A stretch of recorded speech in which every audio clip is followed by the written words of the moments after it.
The NBA draft withdrawal deadline has come and gone, and with it comes a whole new wave of transfer targets for Carolina to look at. I've got my eye on a couple, starting today with Creighton transfer Arthur Kaluma. You are Locked On Tar Heels, your daily podcast on the UNC Tar Heels, part of the Locked On Podcast Network, your team every day. Hey there, it's Monday, June 5th, 2023. Welcome into the Locked On Tar Heels podcast, the only daily North Carolina show out there. I'm your host. Yes, it is me, I promise, Isaac Schade. I want to thank you for making Locked On Tar Heels your first listen or first watch every single day. This episode is brought to you by FanDuel, the official sportsbook partner of Locked On. Make every moment more. Visit FanDuel.com/LockedOn today to get started. For those of you watching, you see that there's a new look, both for the show. We've got some new graphics going on. Hopefully you enjoy them. It's a little bit more slick, and a new look for me as well. That's why I said in the open, yes, it is me, Isaac Schade. For those of you listening, you might not know, but I usually have long curly hair, and over the weekend I cut it off. I do this typically every 2 years, and it was time. So here we are. My shampoo and conditioner budget just went way down. So anyway, I'm ready for the summer, and now I hope you are too. Coming up on today's show, unfortunately, it was a rough weekend, I guess we'll call it, for the baseball team who did not advance out of their regional to the super regional this year. We'll wrap up the season.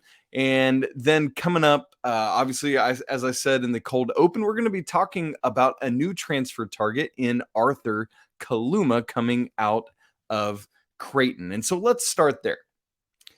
Because as I said, we're in this phase where the deadline to withdraw from the NBA draft has come and gone. That was last Wednesday at midnight Eastern time, or 11:59 and 59 seconds or whatever on Wednesday night.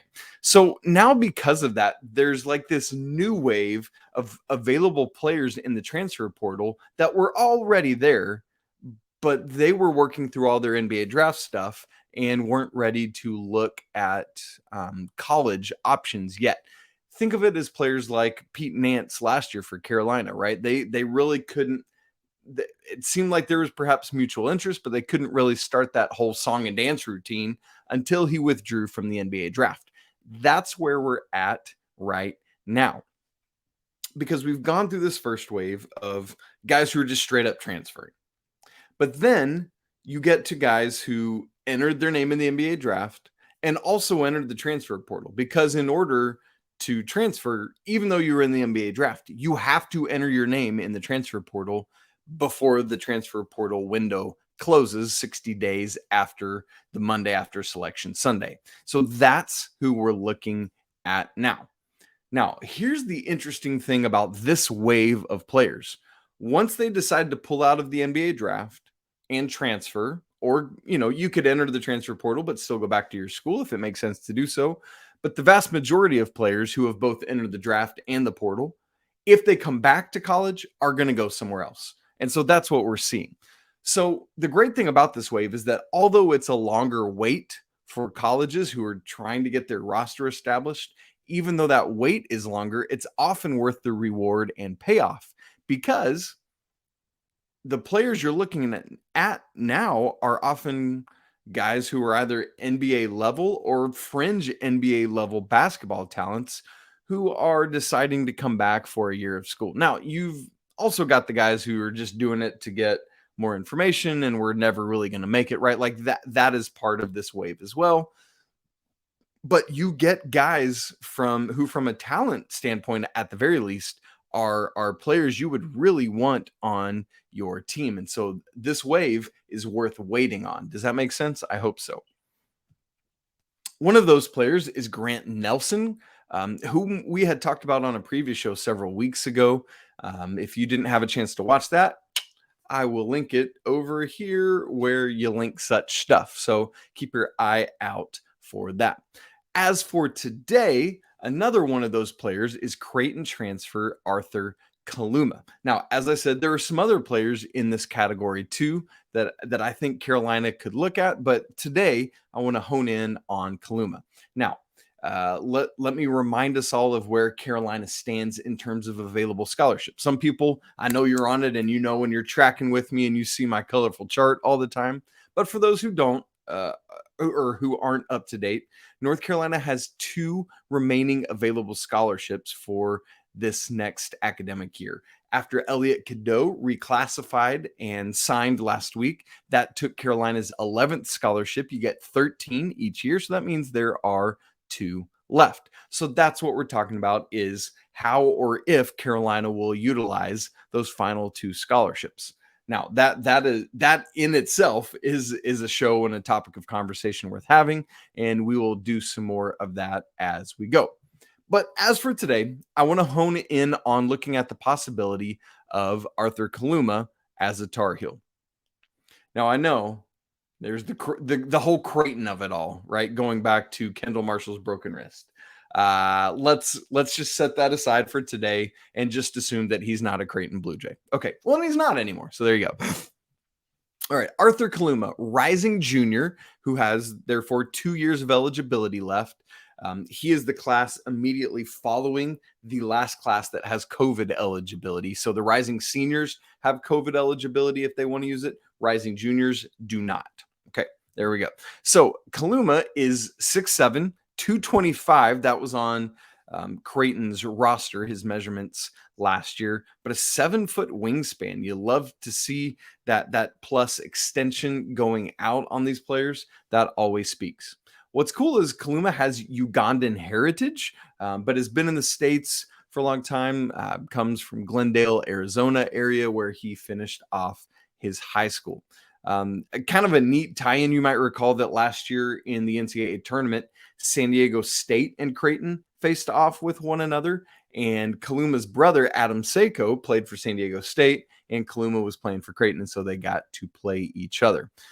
As for how Kaluma was rated coming into college, he was 48th in the 2021 class per the 247 composite ranking. So it's not just 247 sports ranking, but they take several ranking entities and compile them together and take the average, and bing, bang, boom, there's your composite.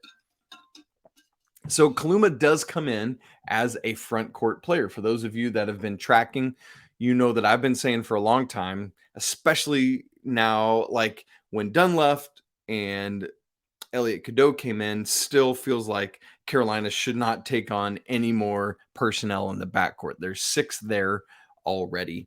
And so if Carolina is going to spend a remaining scholarship, it needs to be on a wing or a front court player. And so Kaluma would satisfy that in terms of being a front court player. His main position is that kind of, I would call him a power forward of 4, but can also play the 3.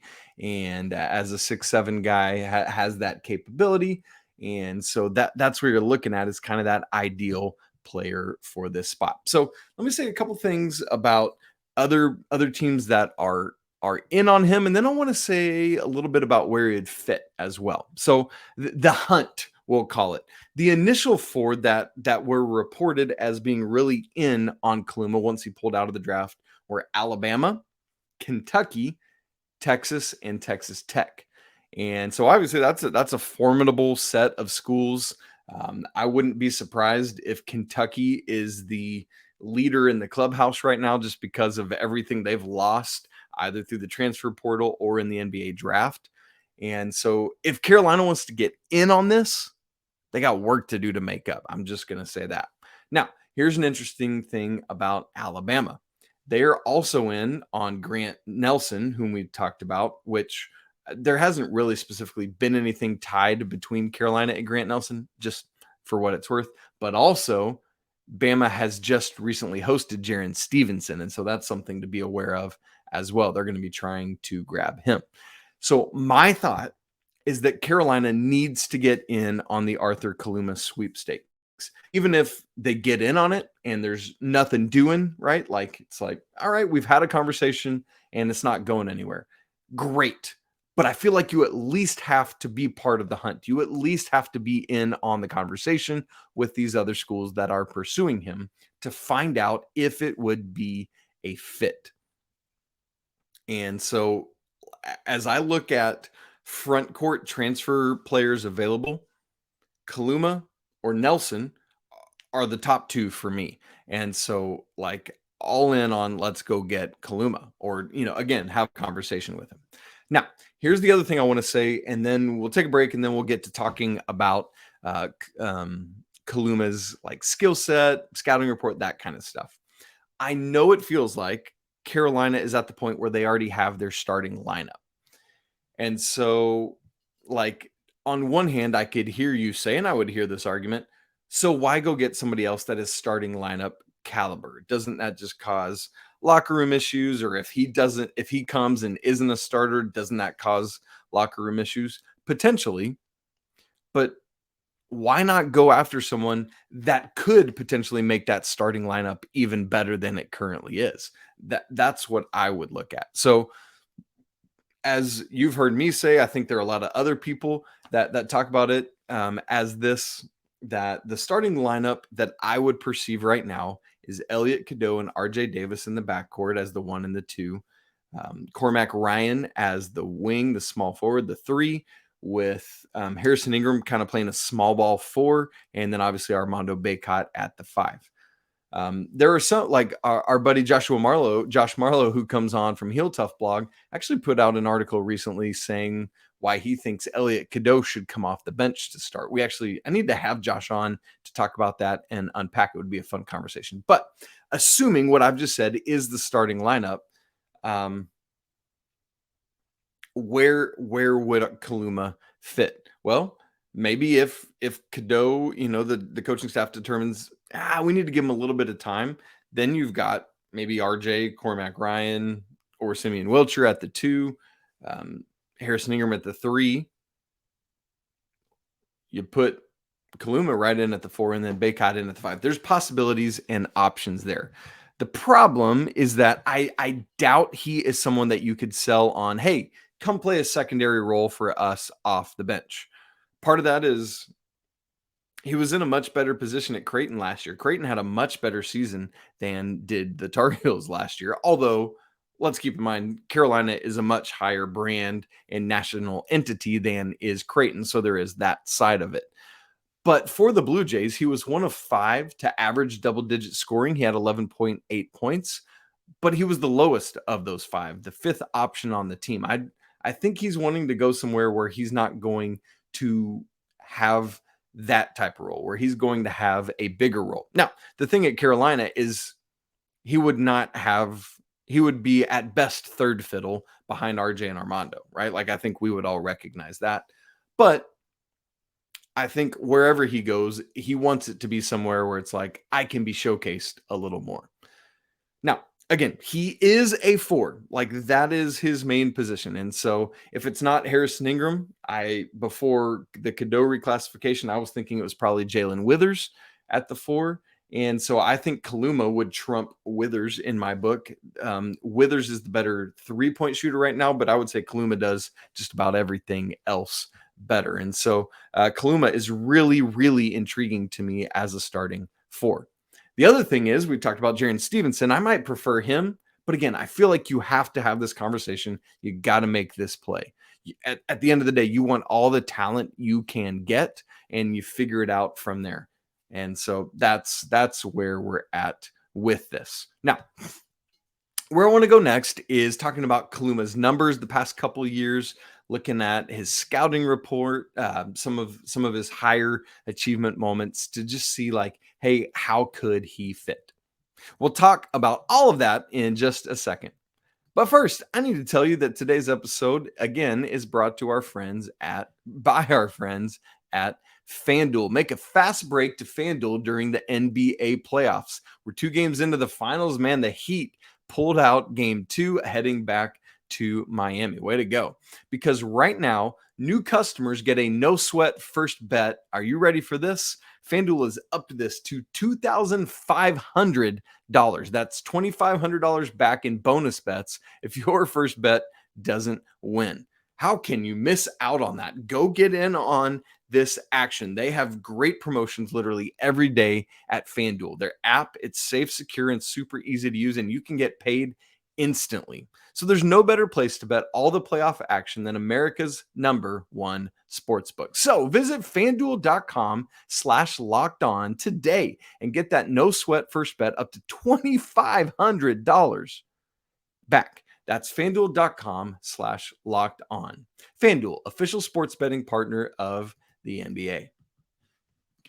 All right, let's dive right back into Arthur Kaluma. I want to first look at his numbers, kind of the raw numbers for the past 2 seasons that he's been at Creighton. This past season, his sophomore year, 11.8 points a game, 6 rebounds, 1.6 assists, right around half a steal and half a block a game.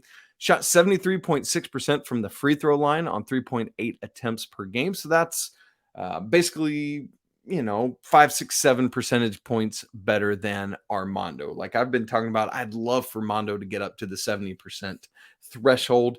42.3% from the field last year. And part of that is because, around the basket doing fine, but shot 31.1% from 3 on 3.6 attempts per game. His freshman year numbers were honestly pretty similar to this. 10.4 points, 5.4 rebounds, 1.3 assists, essentially the same, half a steal, half a block. Didn't shoot as well from the free throw line, 67.1%. Shot a little better from the field, 44.4%. But his three-point shooting was atrocious his freshman year, just 26.5% on 3.3 attempts per game. Some career, what were some of your just good defining moments? His career high was 27 points, scored that against BYU last year in Las Vegas in kind of a neutral site, multi-team event environment. But the performance that really most jumps off the page at me is actually a performance I saw live and in person, and several of you might have done so as well. I'll explain why in just a second. But that was in the second round of the NCAA tournament, Kaluma's freshman year. He had 24 points, 12 rebounds, 3 assists, 1 block, 1 steal against eventual national champion Kansas. And so a great performance there. I know it wasn't his career high in scoring, but perhaps his best all-around performance. And so to do that, I mean, you think about the front court, the talent that Kansas had that national championship season. I'm impressed by his ability to go out and do that. Now, the reason I say you might have seen that is because I don't know if you remember, but Creighton and Kansas were in that same Fort Worth site that Carolina was at in the NCAA tournament in 2022. So on Saturday, right after Carolina beat Baylor in the most nerve-wracking moments of my life in person, was that Creighton-Kansas game. Obviously, Kansas won it, but Arthur Kaluma had a great performance. So on to his scouting report. Some good and some bad. You can play inside and out as a 6'7", 220-ish guy, has the ability to get in and bang, has the ability to get outside and do a little bit out there as well. He's got good footwork inside. He's very athletic, high energy, high motor. I love to see that. He is a strong athlete, and I mean that both in terms of he's a really good athlete, but also he's strong. I love his frame and how it's put together. It's not like a pudgy 225. It's a in shape, thick, I'm going to bounce off of you 225. Great energy and motor, just a guy that keeps going, both ends of the court. He is a better playmaker than you would expect. Not like elite, not Harrison Ingram level, but he's solid, right? For positionally, he is a solid playmaker. Can play a couple different positions, as we talked about earlier. Can guard multiple positions.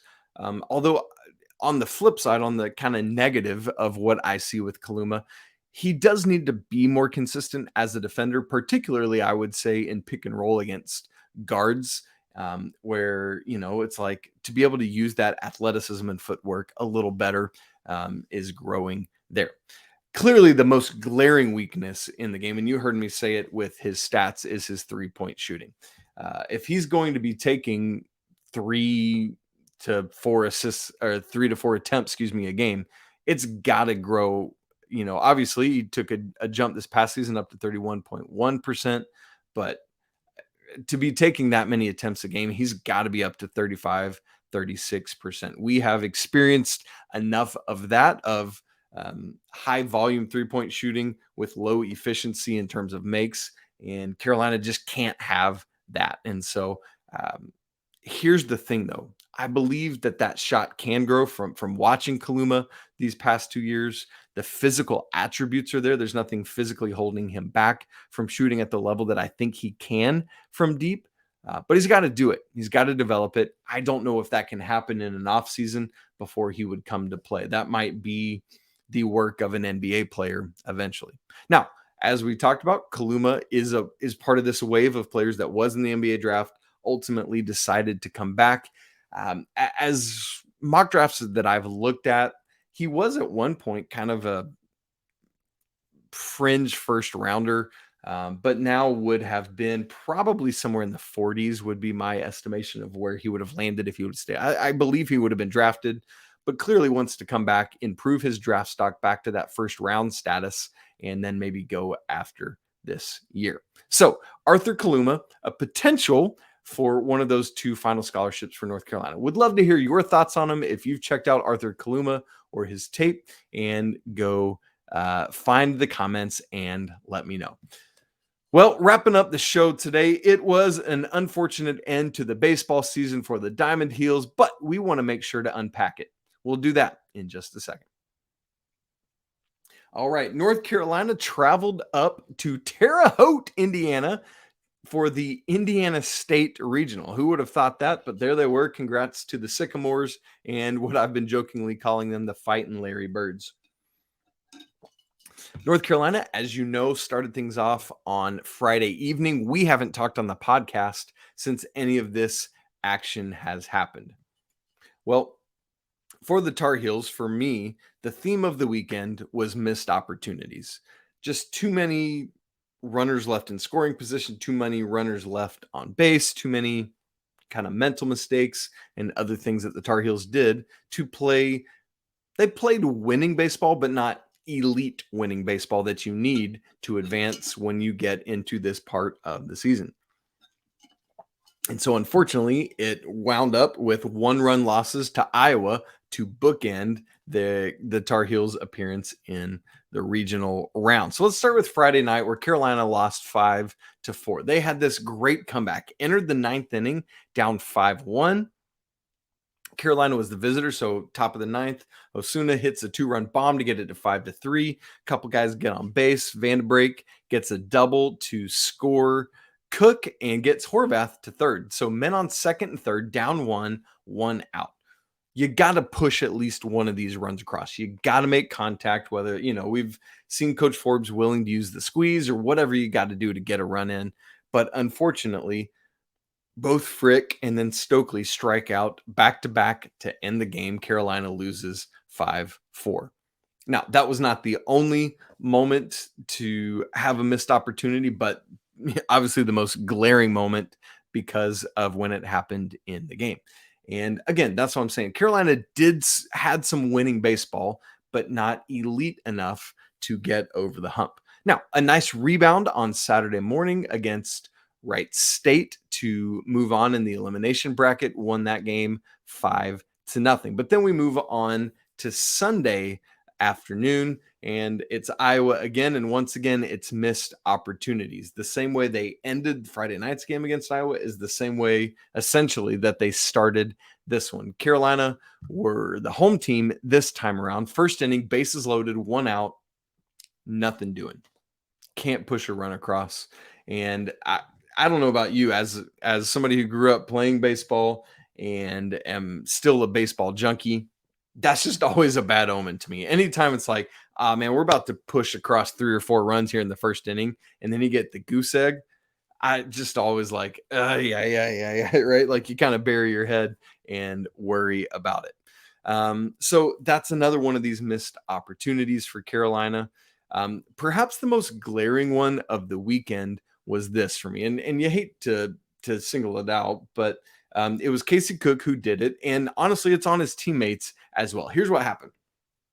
Carolina is already down in the game. I believe it was 4-2 at this point to Iowa, and it was the 7th inning, less than 2 outs, runner on third.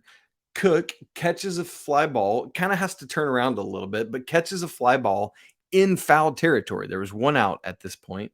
And so obviously, for those of you who don't know baseball rules, you can tag up on like a sac fly, even if it's a ball in foul territory, and score. So this is why I say it's kind of a mental mistake here, because Cook catches the ball and it's too deep to be able to throw the runner out. So scores easily, and it's 5-2 Iowa at that point. If Cook had realized where he was, or teammates had been able to let him know, hey, don't catch it, you're in foul territory, drop the ball, like that's not outside the realms of what we do in baseball. Just telling you that from someone who is a lifelong baseball player. Like, that is something you do. When there are times when outs are more important than runs, like, hey, we will give up this run for this out.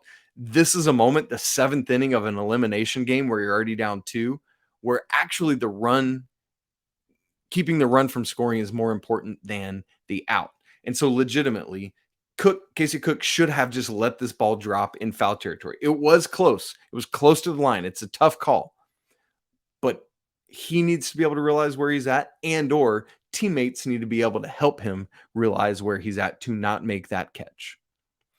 Now, part of the reason for that is because Carolina is able to get 2 across on a 2-run double, get it to 5-4, and then here comes Matt Corvath, 1 out in the 9th inning. Immediately off the bat, you knew this ball was gone. Tie ball game in the bottom of the 9th, but then Carolina can't push anything else across. This is part of why the Cook run in the 7th inning for Iowa is so big. If that run doesn't score, and there's, obviously Carolina didn't let anything else come across after that 5th run.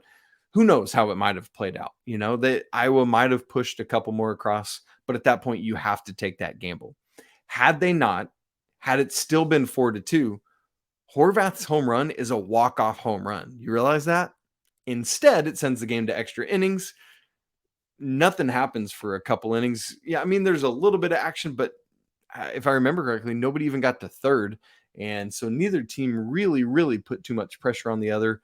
Tar Heels struggled to do much of anything there. And ultimately, Carolina had some great efforts in the outfield in the 13th inning, but Iowa was able to push a run across. Carolina couldn't in the bottom of the 13th. That's your ball game. That's your season. And that is a tough way to lose. And I mean, gosh, and let's be honest, whoever won that game was going to have to turn around and face Indiana State in about an hour and a half after that in another potential elimination game. The winner, who obviously was Iowa, was going to have to beat Indiana State on Sunday night and again today on Monday to advance. As we know, it turned out that Indiana State won and is the regional champ, moving on to the semifinal, super regional, against the winner of the Arkansas regional, and we don't know who that winner is yet. So 3 things to me really stood out here. We talked going into this series that the pitching depth or lack thereof was a potential bugaboo for the Tar Heels, and that they really needed to stay in the winner's bracket to have a good hope of advancing. That didn't happen. As we know, they dropped into the loser's bracket on Friday night, as they did last year. Last year, they were able to survive it and come back and win the regional. This year, they just could not. Number 2, no Vance Honeycutt really hurt. I mean, duh, right? An unfortunate way to end his sophomore year, an unfortunate way to end the Tar Heels year. To what degree did not having Vance Honeycutt hurt? Is Carolina able to do the things they need to do to win this regional or stay in the winner's bracket or, any of that with Honeycutt? We'll never know, but it certainly wouldn't have hurt. And then the other thing that was interesting to me about this regional is with no Vance Honeycutt, it's like, man, we got to have Mac having an absolute baller regional. And he just started slow, 0-for-4 with a walk on Friday night against Iowa. Started the Wright State game, 0-for-3 on Saturday before getting a hit, and was ultimately 4 the rest of the way, was super hot in the second game against Iowa, 3 of 5. Of those 4 hits, 2 homers, 1 double, and a single. So Mac really got on fire. Unfortunately, too little, too late. But for Mac, he ends his junior year with 24 home runs, 47 extra base hits, both of which were the second most in a single season in Carolina history. Congrats to Mac on a great season, which once again was not rewarded with a first team all ACC selection. I just do not get it. Friends, thanks for joining us to start off the week with a new look for me and the show. Really love diving in all together as always. If you would, go leave the show a review on Apple Podcasts, anywhere else you can do so. 5 stars, talk about why you love the show. Please don't forget to follow us on Twitter.